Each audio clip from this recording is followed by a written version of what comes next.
Hi guys, welcome to episode 2 of Hyperactive. My name is Thobey Maisela.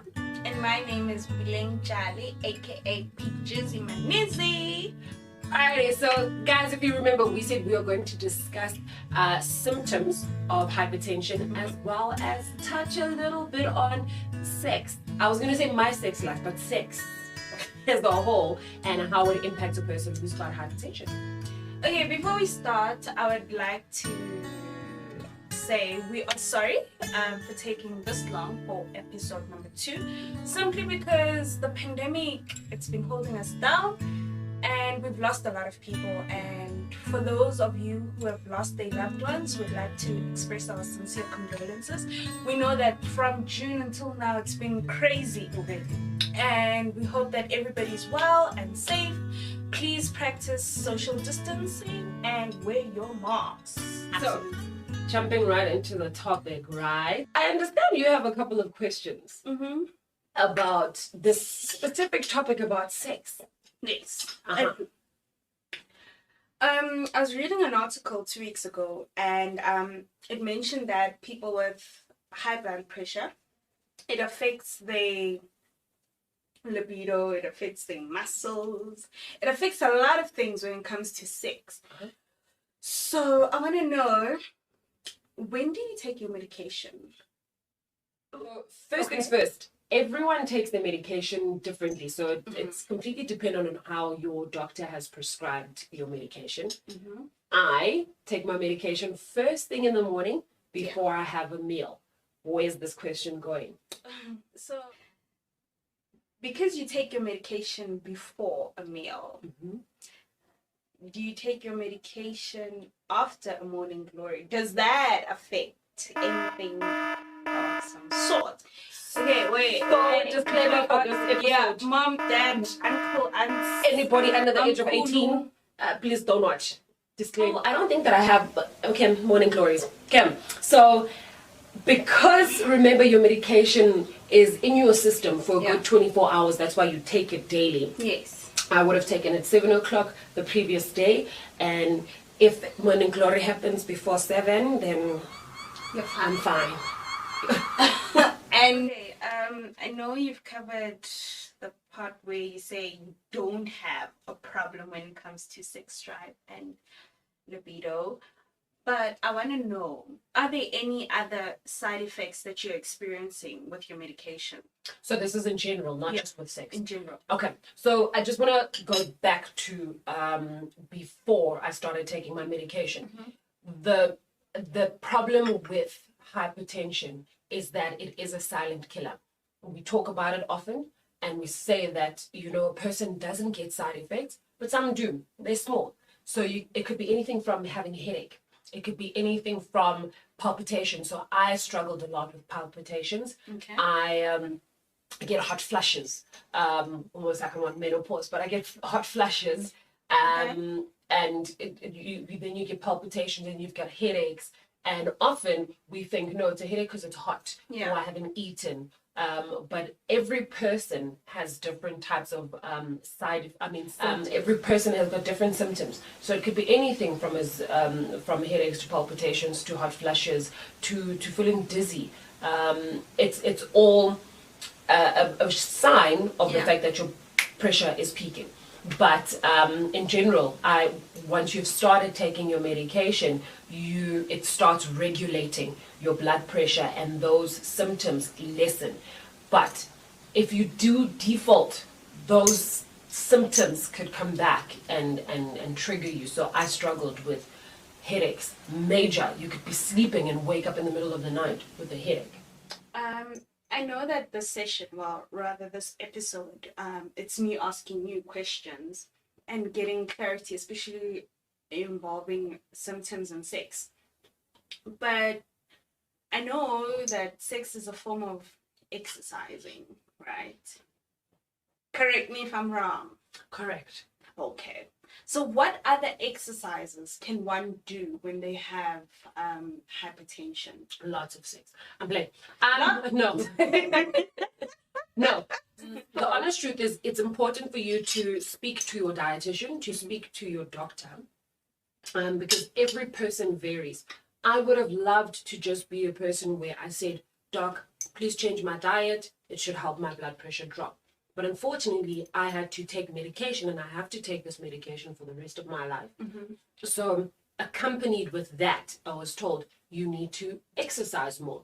And some of the exercises that you can do that's not too much pressure on yourself is simple things as taking a jog, walking, to get your cardio up.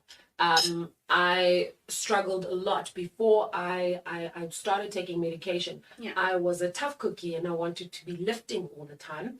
And because my heart is enlarged because of the hypertension, I am not to put too much strain or too much pressure on my heart. So it is very important that a person speaks to their doctor to find out what is it that I can and cannot do, because one person's heavy exercise could work for them, whilst another person's changing something as simple as a diet, something as small as not adding salt to your food, could potentially change your life. So, I feel like this is so formal.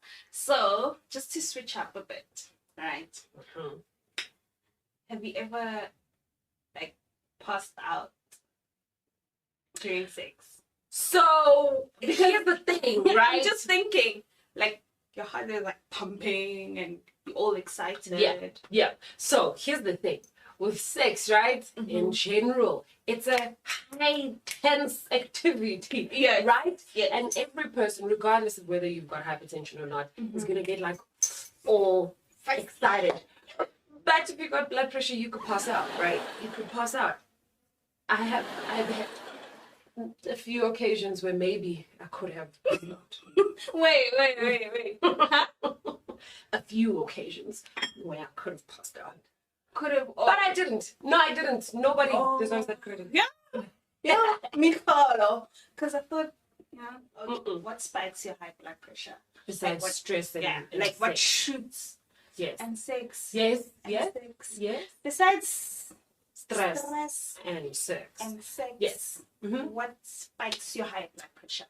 I think the one thing that is important for people to realize is that every person's pressure rises and falls during the course of the day by doing merely what you're doing every single day. Working, eating, walking. So I think one of the things that I've realized that spikes my blood pressure, it could be anything from running up the stairs to a heated argument to standing in the sun for too long, or like, remember, your body is constantly working.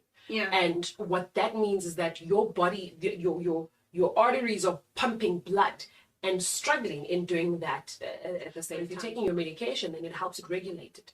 And that's the other thing that people don't realize, is that when you're taking your medication and it has regularized your pressure, is for you not to stop, because then it could be detrimental to you when it rises up again. So, friend, wait. I know we've been to several vacations. Not enough, but several. Yeah. And I know that time and again during the night you tend to cough, like you cough so bad that I would even panic. Yeah. Is that a side effect? Is that something that's occurred because now you've got high blood pressure? Is it something that is spiking it?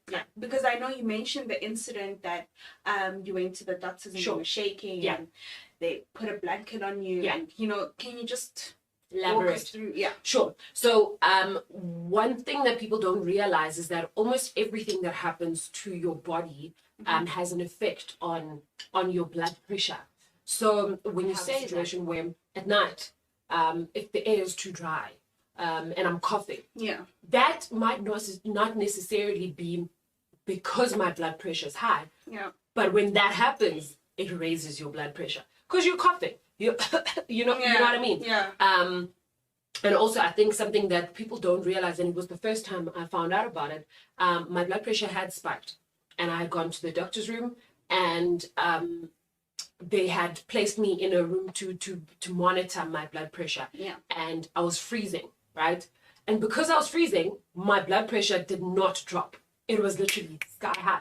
And so one of the ladies came in and she said, cold. So you need to get yourself warm so that we can regulate your blood pressure. And that for me was like a light bulb. I was like, so because I'm cold, my blood pressure is high. And she was like, yes. So because your body is in shock, your blood pressure is not dropping down. So there's just so many different components and so many different things that people don't realize has a direct impact on your blood pressure. And that's why it's important to make sure you know where you're at in terms of your blood pressure. Again, it's a silent killer. You could be okay now and drop down dead in 2 hours. Okay, bonus question before we close this off. Do you need a glass of water during... I just want to know, just to regulate. I think everyone needs a glass of water to regulate anything. No, like ice cold water. No, we do not need ice cold water to regulate. I just wanted to know, you know. Alright guys, thank you for watching. For our next episode number 3, we're gonna have a medical practitioner who's going to share what we as young people need to do. So we also need your questions, so please comment below. Questions, comments, something that you need for verification, maybe it's something that you read, how to actually help your blood pressure. And I know there's some of our viewers that are like me with low blood pressure. Feel free to also comment and to share your questions, and we can ask our medical practitioner in our next episode. We love you. Really excited that we are going to have a health practitioner here from on our next episode. Yes, because definitely. It's really been great that, you know, we're interacting and you're basically probing about my sex life. It's not even about the topic, it's you're probing about me. But guys, also remember to like, share, subscribe, and to follow this page so that you can get more content and learn a little bit more about hypertension.